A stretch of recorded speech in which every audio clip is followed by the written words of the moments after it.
Magandang araw sa inyong lahat. Narito na si Kudender TV para magatid sa inyo ng isang panibagong latest update kay Alexi Brock sa Miss Universe Philippines 2024. Ito na sa ngayon ang panibagong pasabog muli ni Atiza Manalo, ang kanyang isa sa suot na latest na gown. Ito nga ba ang isa sa magiging pambato ni Alexi Brock sa kanyang magiging laban sa evening gown competition para sa final ng Miss Universe Philippines?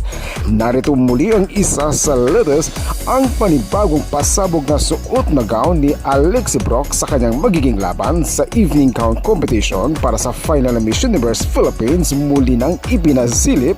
Narito, panoorin natin ang full video ko naman si Kudender TV.